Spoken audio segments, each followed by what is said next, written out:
ഈശോമിശിഹായിക്ക് സ്തുതിയായിരിക്കട്ടെ. വിശുദ്ധ ലൂക്കാ അറിയിച്ച സുവിശേഷം 10-ാം അധ്യായം 17-ാം വാക്യം.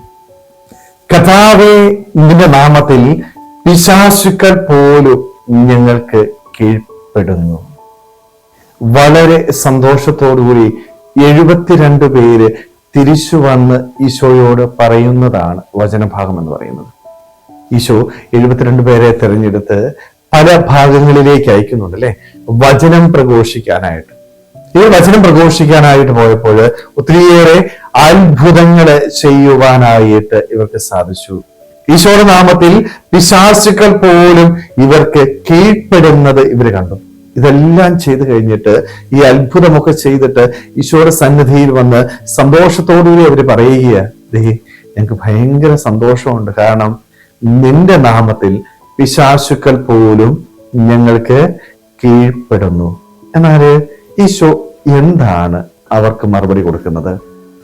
അത്ഭുതങ്ങൾ ചെയ്യാൻ പറ്റി എന്നതിലല്ല നിങ്ങൾ സന്തോഷിക്കേണ്ടത്, മറിച്ച് നിങ്ങൾ സന്തോഷിക്കേണ്ടത് സ്വർഗത്തിൽ നിങ്ങളുടെ പേരുകൾ എഴുതപ്പെട്ടിരിക്കുന്നു എന്നതിൽ സന്തോഷിക്കുവേൻ.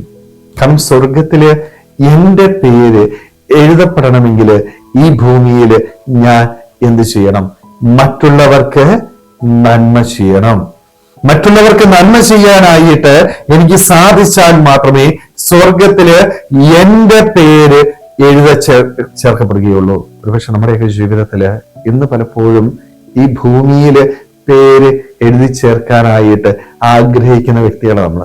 അത്ഭുതമൊക്കെ ചെയ്യാനായിട്ട് പറ്റിയാല് ഭയങ്കര സന്തോഷമാണ്. എന്നാല് മറ്റുള്ളവർക്ക് നന്മ ചെയ്യാനായിട്ട് എനിക്ക് സാധിക്കുന്നില്ല. സ്വർഗത്തിൽ സ്ഥലമില്ലാത്ത വ്യക്തികളായിട്ട് നമ്മൾ മാറുകയാണ്. ദൈവ തിരുമുമ്പിൽ നിന്ന് തിരസ്കരിക്കപ്പെടുന്ന വ്യക്തികളായിട്ട് മാറുകയാണ്. സ്നേഹമുള്ളവരെ, നമ്മളൊക്കെ ഒന്ന് ആത്മശോധന ചെയ്യണം. എനിക്ക് ഈ ഭൂമിയിൽ നന്മ ചെയ്യാനായിട്ട് സാധിക്കുന്നുണ്ടോ? ഈശോ എന്റെ ജീവിതത്തില് ഒത്തിരിയേറെ നന്മകൾ പ്രദാനം ചെയ്യുന്നുണ്ട്, ഒത്തിരിയേറെ കഴിവുകൾ പ്രദാനം ചെയ്യുന്നുണ്ട്. എന്തിനു വേണ്ടിയാണ് ഈ കഴിവുകൾ പ്രദാനം ചെയ്യുന്നത്? അത് നമുക്ക് വേണ്ടി മാത്രമല്ല, മറിച്ച് മറ്റുള്ളവർക്ക് നന്മ ചെയ്യാനായിട്ട്. സ്വാർത്ഥത വെടിഞ്ഞ് മറ്റുള്ളവരിൽ ദൈവത്തെ കണ്ടുകൊണ്ട് അവരെ സഹായിക്കുമ്പോൾ, അവർക്ക് നന്മ ചെയ്യുമ്പോൾ നമ്മുടെ പേരുകളും സ്വർഗത്തില് എഴുതപ്പെടും.